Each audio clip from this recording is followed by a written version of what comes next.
সময় সংলাপে স্বাগত জানাচ্ছি আমি তুষার আব্দুল্লাহ। সময় সংলাপে আজ আমার সঙ্গে যোগ দিয়েছেন অধ্যাপক এম আকাশ স্যার। আপনাকে স্বাগত সময় সংলাপে।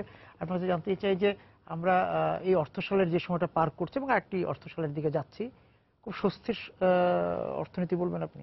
স্বস্তি বলবো না, কারণ অর্থনীতির সঙ্গে আবার রাজনীতিও জড়িত, এবং রাজনীতির পারদ যদি খুব বেশি ওঠানামা করে তাহলে অর্থনীতির পারদও ওঠানামা করে।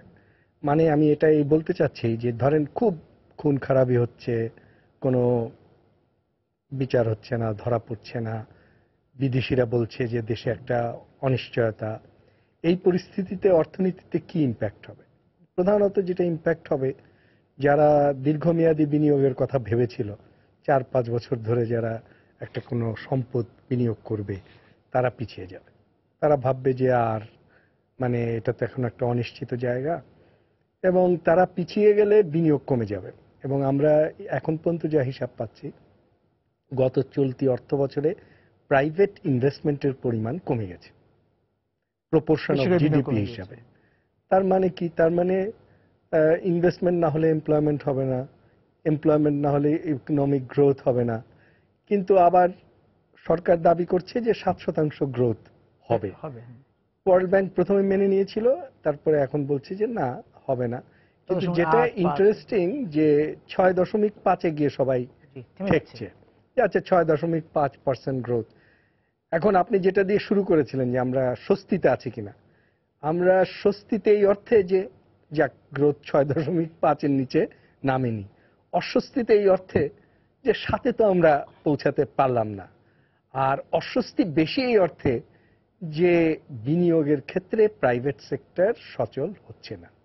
পাবলিক সেক্টরের বিনিয়োগ দিয়ে, মেগা প্রজেক্ট দিয়ে, ওই বিনিয়োগ দিয়ে বেতন বৃদ্ধি করে আমরা অর্থনীতিকে চাঙ্গা রাখছি।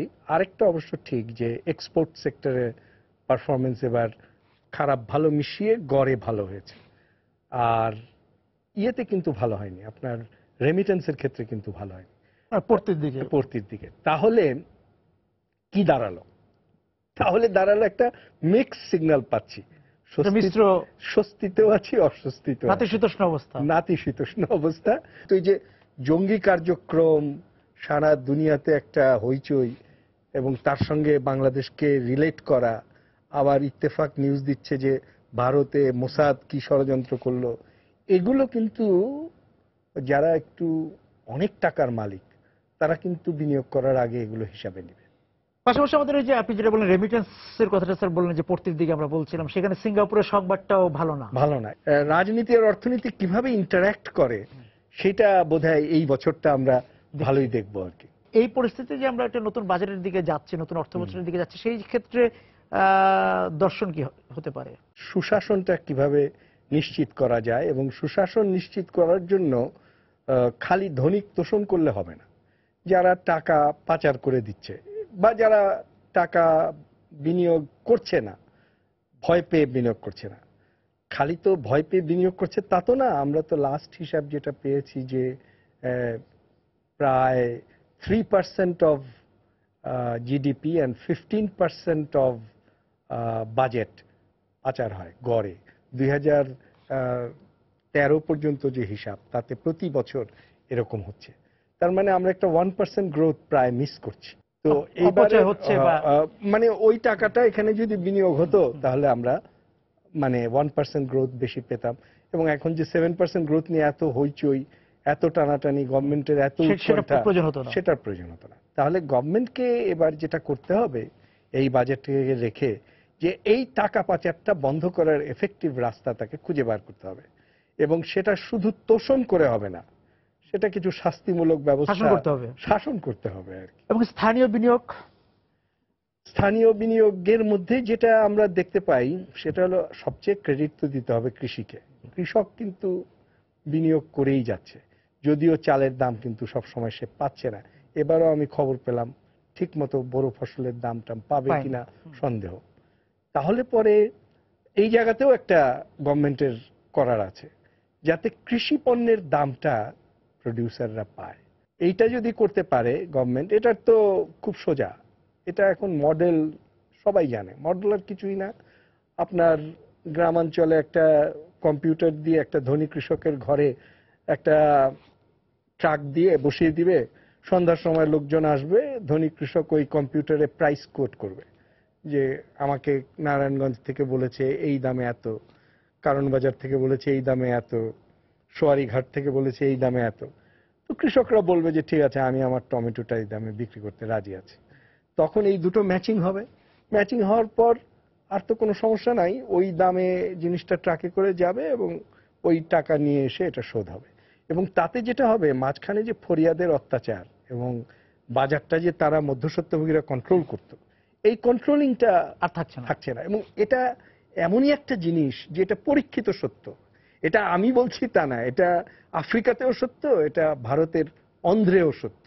তো কেন এটা করবে না, তার একটা বোধহয় কারণ হচ্ছে যে মানে আমাদের দেশের রাজনৈতিক দলগুলোর সমর্থন ভিত্তি ওই গ্রামীণ ব্যবসায়ীদের উপর একটা, বা গ্রামীণ রাইস মিল মালিকদের উপর একটা, মধ্যস্বত্বভোগীদের উপর একটা প্রভাব আছে। আর ধনী চাষিরাও আবার এই ক্ষেত্রে একটা বিনিয়োগ করে থাকে। সুতরাং দুই দিকে সমবায় করে এদের প্রভাবটাকে ধ্বংস করে দেওয়া, এই লাইনে সরকার যাওয়ার আগে ভাববে যে ভোটে আমি জিতবো কি জিতবো না। হ্যাঁ, ভোটে জিতবে কি জিতবে না সে ভাবনাটা যারা ক্ষমতায় যেতে চান, যারা ক্ষমতা নিয়ে রাজনীতি করেন তাদের তো থাকবে, ক্ষমতা নীতির সঙ্গে যারা জড়িত তারা থাকবেন। কিন্তু বাজেট করতে যে কি আপনার কাছে কখনো স্যার মনে হয়েছে যে জনমানুষ খুব দর্শন হিসেবে আসে বা খুব গুরুত্ব পায় কখনো? তো অর্থমন্ত্রীকে দেখি যে বাজেট প্রণয়নের আগে পরে তারা আলোচনায় বসে, এবং আলোচনা শুরু হয় চেম্বার অফ কমার্স থেকে, অর্থাৎ বাংলাদেশের ধনপতিদের সঙ্গে তিনি প্রথম বসেন। এক অর্থে আমি তাদের সঙ্গে বসতে আপত্তি করছি না, কারণ তারাই তো ট্যাক্সটা দিবেন। এবং সেখানে মূলত যেটা উনি করেন সেটা হলো ওনারা কতগুলো দাবি দেন যে মূসক এরকম হবে, ওটা ওরকম হবে, কর এই জায়গায় কম হবে। উনি ওদের সঙ্গে একটা দর কষাকষি করে ওদেরকে ক্যাশ ইনসেন্টিভ দিবেন কিনা এইসব ঠিক করেন। আর যেটা হয় সেটা হলো বুদ্ধিজীবী, অর্থনীতিবিদ এদের সঙ্গে একটা বৈঠক হয়, সেখানে জ্ঞান গর্ভ কথাবার্তা হয়, আলোচনা হয়। আমার ধারণা সেটা এক কান দিয়ে নিয়ে আরেক কান দিয়ে ফেলে দেওয়া হয়, আনুষ্ঠানিকতা। আর যেই তিনটা জিনিসের দিকে জনমানুষের দৃষ্টি, সেটা হলো শিক্ষা বাজেট, স্বাস্থ্য বাজেট এবং আপনার দারিদ্র্য নিরসনের জন্য অনেকগুলো প্রোগ্রাম আছে, সামাজিক কল্যাণ, সামাজিক নিরাপত্তা বেষ্টনী, এগুলো নিয়ে হলো জনমানুষের দুশ্চিন্তা এবং আগ্রহ। এগুলো নিয়ে আলোচনা করার জন্য আমি আজ পর্যন্ত দেখি নাই কোনো অর্থমন্ত্রী কোনো গ্রামের ভূমিহীন কৃষকের সঙ্গে বা কোনো কারখানার মজুরের সঙ্গে বা কোনো নিম্ন মধ্যবিত্ত বস্তিবাসীর সঙ্গে আলোচনায় বসে। কিংবা আপনি যেটা স্যার যে এর আগে পরে বলছিলেন যে কৃষকের সঙ্গে বা যিনি বিক্রেতা একদম হ্যাঁ নিচের দিকে প্রডিউসার যারা, মানে নিচে তৃণমূলের 60-70 ভাগ, আমাদের তো এখন দরিদ্র লোক হলো 24 ভাগ বলে, মানে 4 কোটি। এই 4 কোটি লোকের কোন লোকের সঙ্গে অর্থমন্ত্রী কোনোদিন কোনো ডিসকাশন করেছেন কিনা বাজেটে যাওয়ার আগে? কোন অর্থমন্ত্রী? আমার তো এটা আজ পর্যন্ত চোখে পড়ে নাই। কিন্তু এটা তো ভাবতে খুব ভালো লাগে যে অর্থমন্ত্রী খলিফা হারুনুর রশিদের মতো রাত্রেবেলা একদিন বার হয়ে যেই লোকগুলো রাস্তায় ফুটপাতে ঘুমাচ্ছে তাদেরকে ডেকে জিজ্ঞেস করলো, ভাই তোমার সমস্যা কি? এটাতে বাজেটের কিছু হোক না হোক অর্থমন্ত্রীর ইমেজ কিন্তু অনেক ভালো হতো। অবচেতন ভাবে আমরা যেটা বলি কভু আসি বিষে দংশিনী যারে, বুঝিবে সে কিসে, তো সেটুকু তো তিনি শেয়ার করতে পারতেন। যেমন তিনটা বাজেট, তিনটা যে খাত কথা আমি বললাম, শিক্ষা খাত, এখন শিক্ষা খাতে বাজেট পরিমাণ হচ্ছে জিডিপির 2%, আর শিক্ষা নীতি বলে যে প্রত্যেক বছর 1% করে বাড়িয়ে বাড়িয়ে এটা 4% করতে হবে। সরকারের প্রতিশ্রুতি তাই, কিন্তু এটা সরকার করছে না। এবং আপনি গত 8-9 বছর যদি দেখেন তাহলে শিক্ষা খাতের proportion in the total budget সেটা 13, 12, 15 থেকে কমতে কমতে কমতে কমতে এবং ধারাবাহিকভাবে কমছে, প্রত্যেক বছর কমছে, এবং এবার বোধহয় 11.2-এ এসে ঠেকেছে। তার মানে কি? তার মানে এই যে ছাত্ররা এবং শিক্ষকরা যে বলে যে আসলে শিক্ষার প্রতি মানুষের নজর নেই, আপনি মঞ্চে যাবেন দেখবেন যে পরিকল্পনা মন্ত্রী বলছে যে আমরা জ্ঞান ভিত্তিক সমাজ তৈরি করব। আপনি প্রধানমন্ত্রী বক্তৃতা শুনতে যাবেন দেখবেন তিনি বলছেন যে মানব সম্পদই হচ্ছে আমাদের উন্নয়নের চালিকা শক্তি। কিন্তু আপনি যখন ফাইন্যান্স মিনিস্ট্রিতে যাবেন, ফাইন্যান্স মিনিস্টার বলবে যে শিক্ষার জন্য টাকা দিয়ে লাভ নাই, টাকা আমি এর বেশি দেব না, দিলেও তারা পুরো ব্যয় করতে পারে না ইত্যাদি। আমি শিক্ষামন্ত্রীকে জিজ্ঞেস করেছিলাম এই কথা কি সত্য যে আপনাদের টাকা দেওয়া হয় কিন্তু আপনারা ব্যয় করতে পারেন না? শিক্ষামন্ত্রী আমাকে বলেছে আমাকে দেখ না টাকা, আমি কালকে এই এখন টাকা দিলে আগামী এক সপ্তাহের মধ্যে আমি খরচ করে ফেলতে পারবো। আসলেও শিক্ষায় গুরুত্ব দিতে হবে, এইটা একটা জনগণের চিন্তা। স্বাস্থ্য তো সাংঘাতিক, কারণ স্বাস্থ্য মানে যে কোনো একটা দরিদ্র মানুষের একটা স্বাস্থ্য প্রবলেম হলে পরে, একটা ক্ষেত মজুর লোকে বলে এখন সে 400-500 টাকা মজুরি পায়, কিন্তু হঠাৎ যদি সে একটা অসুস্থ হয়, এক সপ্তাহ যদি সে কাজ করতে না পারে, অথবা সে না অসুস্থ হোক, মেয়েটা অসুস্থ হলো বা তার বাচ্চাটা, সে কাজ করবে কিভাবে? তো আমার একটা সাজেশন, এবারের বাজেটে সরকারকে চিন্তা করতে হবে সার্বজনীন স্বাস্থ্য বীমা, বিশেষ করে দরিদ্র মানুষদের জন্য একটা স্বাস্থ্য বীমা, তার একটা স্বাস্থ্য কার্ড থাকবে, সেই কার্ড দেখিয়ে সে তার অসুখ হলে পরে, তার পরিবারের কেউ অসুখ হলে পরে, সে দরকার হলে ঢাকা পর্যন্ত সেই চিকিৎসাটা করতে পারবে বীমার আওতায়। না করতে পারলে কিন্তু আমরা দারিদ্র্য ঠিক নিরসন করতে পারবো না। আমরা পানি দিব, কিন্তু ফুটা কলসি দিয়ে সেই পানি আবার পার হয়ে যাবে। তারপর ধরেন এই যে সামাজিক নিরাপত্তা বেষ্টনীর যে খরচগুলো হয়, এখন একটা বৃদ্ধকে যদি আপনি দৈনিক 10 টাকা দেন, তাহলে সেটা দিয়ে তার কি হয়? 10 টাকা দিয়ে তো বৃদ্ধ ভাতা হয় না। সুতরাং আপনাকে ভাতাগুলোকে একটা অর্থবহ মাত্রায় নিতে হবে। সেটার জন্য তাহলে আপনার সামাজিক নিরাপত্তা ব্যয় বাড়াতে হবে। সরকার সামাজিক নিরাপত্তা ব্যয় বাড়ানোর জন্য কত টাকা এখন দেন? এখন এই 30,000 কোটি 32,000 কোটি টাকা দেন। এই 32,000 কোটি টাকার মধ্যে 30-50% বলা হয় সিস্টেম লস, মানে ওটার যদি 1/3 বা অর্ধেক যদি যায়, তাহলে প্রকৃত প্রাপকরা পাচ্ছে 16,000 কোটি টাকা।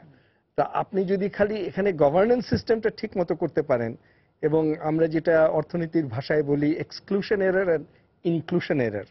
এক্সক্লুশন এরর হচ্ছে আপনি যেই লোকটা প্রাপক হওয়া উচিত দরিদ্র হিসাবে, তাকে এক্সক্লুড করে রাখলেন, সে পেল না, টার্গেট গ্রুপের বাইরে থাকলো। আর ইনক্লুশন এরর হলো যেই ধনী লোকটা আওয়ামী লীগ বা মিনিস্টারের বা উপজেলার নির্বাহী অফিসারের কৃপা পেল, সে এটার মধ্যে ঢুকে গেল, যদিও সে প্রকৃত প্রাপক না। এখন আপনি একজন অবৈধ লোককে যদি বাদ দিতে পারেন, তাহলে সেখানে একজন বৈধ লোককে ঢুকাতে পারেন, তাহলে আপনার কোনো পয়সা ছাড়াই কিন্তু আপনার 30% এফিসিয়েন্সি বেড়ে যায়। তো সেইটা তো করতে গেলে পরে গভর্নমেন্টকে তার লিস্টিং প্রসেসটা চেঞ্জ করতে হবে। এই অভিযোগ বা অক্ষমতার কথা আমরা মানে মেনে নিয়েছি কিনা জানি না, মানে রাষ্ট্রীয়ভাবে বা জাতীয়ভাবে, যে বার্ষিক উন্নয়ন কর্মসূচির টাকা ফেরত যাবে অর্ধেকের মতো। আমার পিএটিসিতে ডেপুটি সেক্রেটারি লেভেলের কর্মচারীদের সঙ্গে একটা ক্লাস ছিল কিছুদিন আগে, এক সপ্তাহ আগে। সেখানে ইউএনওর অভিজ্ঞতা আছে, উপজেলা নির্বাহী অফিসারের অভিজ্ঞতা আছে, তাদেরকে আমি এই প্রশ্নটা করেছিলাম, ভাই টাকা দেয় না গভর্নমেন্ট, তারপরে দিয়েছে, তো টাকাটা ঠিক মতো খরচ হয় না কেন? বা ওই যেই প্রকল্পে দিয়েছে ওটা ব্যয় না করে তোমরা এটা ফেরত রাখো কেন? তখন উনি আমাকে একটা উত্তর দিলেন, সেটা ইন্টারেস্টিং। উনি বললেন যে টাকাটা দেয় অর্থ বছর শেষ হওয়ার ঠিক 1 মাস 2 মাস আগে, তার আগে টাকাটা দেয় না। এখন যদি একটা 1 কোটি টাকার প্রজেক্ট 1 মাস আগে আমার কাছে আসে, আমি নিয়ম মেনে এটা কেমনে বাস্তবায়ন করবো? এটা তো বাস্তবায়ন করার জন্য টেন্ডার করতে হবে, ইয়ে করতে হবে। সুতরাং একটা নিয়ম করা উচিত আমার ধারণা, যে এটা এবারও অর্থমন্ত্রী চিন্তা করে দেখতে পারেন, যে আমি যে টোটাল অ্যালোকেশনটা দিব সেটার ফ্লোটা বছরব্যাপী সমান হারে হবে, এটা জমতে থাকবে না, এবং লাস্ট মোমেন্টে গিয়ে ফ্লোটা হবে না, ছাড়টা মানে পর্যায়ক্রমিক হবে, এবং টাইমের সঙ্গে সেম রেটে হবে। বা প্রথম দিকে বেশি হোক, শেষের দিকে কেন বেশি হবে? প্রথম দিকে বেশি হোক, মাঝের দিকে বেশি হোক, তারপরের যে 6 মান্থস, সেই 6 মান্থে আস্তে ধীরে হোক। কিন্তু এখানে তো উল্টা, প্রথম দিকে দিবে অল্প, ও বসে থাকবে, দ্বিতীয় দিকে দিবে অল্প, ও বসে থাকবে, 6 মান্থস পরে দিবে একটু, বসে থাকবে, 1 মান্থ আগে দিবে 80% দিয়ে বলবে শেষ করো। তাতে দুটো ক্ষতি হবে, একটা হলো সে প্রথমত সে বাস্তবায়ন করতে পারবে না, দ্বিতীয়ত ওটার কোয়ালিটি, আর ও যদি বেশি চালাক হয় তাহলে ও তো টাকা খরচ করতে, খারাপ ভাবে খরচ করতে চাইলে তো যে কোনো খারাপ লোক খুব করতেই পারে, তখন সে সেইভাবে করবে। বিষয়টা তো জানা, তারপরও এই সংস্কৃতি থেকে বেরিয়ে আসছে না কেন আর্থিক খাত? বা এটা আমি বলতে পারবো না, এটা আপনি মোহিত সাহেবকে জিজ্ঞেস করেন। কিন্তু আপনারা তো আরো, যে আপনি বললেন আলোচনায় আপনারা যান, আলোচনা হয়, আমরা এটা বলে, আমরা তো বহুবার এগুলো বলছি, এগুলো নিয়ে গবেষণা হচ্ছে, এগুলো নিয়ে রিসার্চ হচ্ছে। নিশ্চয়ই এই ধরনের দেরি করার মধ্য দিয়ে কোনো না কোনো ভেস্টেড ইন্টারেস্ট লাভবান হয়। কখনো কখনো বলা হয় এটাকে প্রকৃতিকে অনেক সময় দায়ী করা হয় যে যখন অর্থটা ছাড় করা হয় বা যখন কাজের মৌসুম সে সময় বর্ষাকাল থাকে, তো বর্ষাকাল শেষ হওয়ার পর তো ছাড় দেওয়া হয়, সেটা আমাদের গুছাইতে সময় লেগে যায়, আবার একটা বর্ষাকাল চলে আসে। না, এগুলো বলে তো লাভ নাই, এগুলো তুমি জানো, তো তুমি কেন বর্ষাকাল পর্যন্ত অপেক্ষা করলে? অনেকে মানে এই পরামর্শ দিয়েছেন যে অর্থ বছরের শুরুর মাসটা চেঞ্জ করা দরকার, জুন থেকে শুরু না করে অন্য সময় শুরু, মানে জুলাই থেকে শুরু না করে। যদি কারণটা ভেস্টেড ইন্টারেস্ট হয় যে এরকম ভাবে দেরি করলে কিছু টাকা আমি পাই, বাড়তি টাকা আমি পাই, বা আমার কিছু সুবিধা হয়, ব্যক্তিগত সুবিধা হয়, এবং তাহলে সে তো আপনি ক্যালেন্ডার ইয়ার চেঞ্জ করে সেই সংস্কৃতি দূর করতে পারবেন না। অনেক সময় আমরা বলি যে ব্লক গ্র্যান্ট, মানে প্রতিটা বিষয় হিসাব করে দেওয়ার চেয়ে একটা লোককে বিশ্বাস করে তাকে একটা ব্লক গ্র্যান্ট দিয়ে দিলাম, তাহলে সে এটা ভালোভাবে খরচ করলো, থোক বরাদ্দ। কিন্তু ব্লক গ্র্যান্টের অসুবিধা হলো যে ওকে চেক করবে কে? তো এটা যেটা একমাত্র উপায় সেটা হলো যদি একটা ডিসেন্ট্রালাইজড অ্যাডমিনিস্ট্রেশন আমরা তৈরি করতে পারি। যদি মানে যেমন ধরেন আমরা যদি জেলা বাজেট করতে পারতাম, এখানে আসতে যাচ্ছিলাম, হ্যাঁ, জেলা বাজেট যদি করতে পারতাম, তাহলে আমরা তো আর অ্যালোকেশন তো আর আমরা টিউবওয়েল তৈরি করবে না, ইদারা তৈরি করবে না, পাওয়ার পাম্প করবে, এই লেভেলে আমরা আলোচনা করতাম না। আমরা বলতাম যে এই জেলাকে এত টাকা দেওয়া হলো, এই জেলাকে এত টাকা দেওয়া হলো। কেন? কারণ এই জেলার জনসংখ্যা এত, সুতরাং টোটাল বাজেটের প্রপোর্শন সে এত পাবে। ওরা আবার জনগণের কাছ থেকে এই প্রজেক্টের প্রপোজালটা সংগ্রহ করতে পারত। যদি রংপুরের দীঘানালার লোক মনে করে যে আমি এই ক্ষেত্রে একটা রাস্তা চাই, তাহলে সে এই রাস্তার প্রপোজালটা দিত, এটা ডেভেলপমেন্ট বাজেট অফ রংপুর জেলায় গৃহীত হতো, এবং তখন আমরা টাকা দিলে পরে ও নিজেই খেয়াল করত যে হ্যাঁ আমি যেই প্রপোজাল দিয়েছিলাম সেই টাকাটা ঠিক মতো এসেছে কিনা এবং ব্যয় হয়েছে কিনা। অর্থাৎ একটা বটম আপ প্ল্যানিং। জেলা বাজেটের যে উদ্যোগ ছিল বা জেলা বাজেট যে ঘোষণা হলো, সেখানে তো কোনো কার্যকর ফল পাওয়া যায়নি।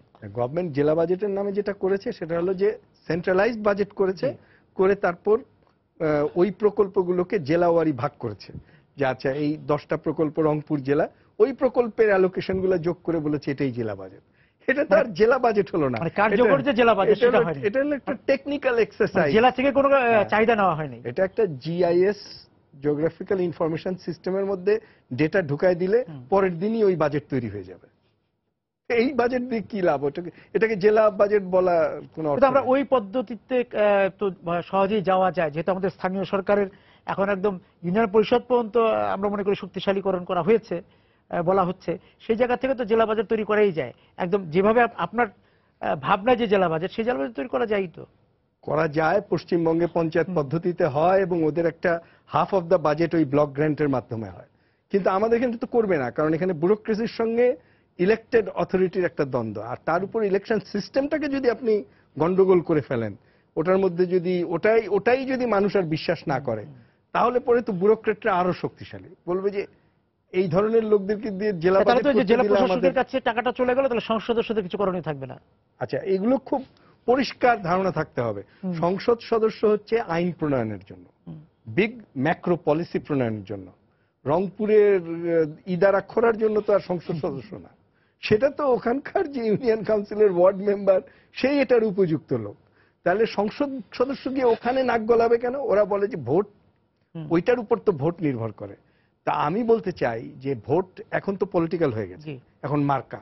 তাহলে মার্কা দিয়ে ভোট হোক, কোনো ব্যক্তি না দাঁড়াক, একটা নৌকা, একটা হাতুড়ি, একটা কাস্তে, এবং এখানে প্রপোর্শনালি যে যেরকম ভোট পেয়েছে সে সেরকম মেম্বার পাবে। তাহলে অনেক গুন্ডামি পান্ডামি আমরা রক্ষা পেতাম, মনোনয়নপত্র বিক্রির প্রশ্নটাও আর থাকতো না। বলা যে আমাদের স্থানীয় সরকারের এই অর্থ বছরের মধ্যে স্থানীয় সরকারের পৌরসভা নির্বাচন হয়েছে, উপজেলা এবং এই যে ইউনিয়ন পরিষদ নির্বাচন চলছে, সেই জায়গায় এখানে ইউনিয়ন পরিষদ এবং পৌরসভা দলীয় ভিত্তিতে হলো, সেই জায়গায় বার্ষিক উন্নয়ন কর্মসূচিতে আমরা ছিলাম এর আগে।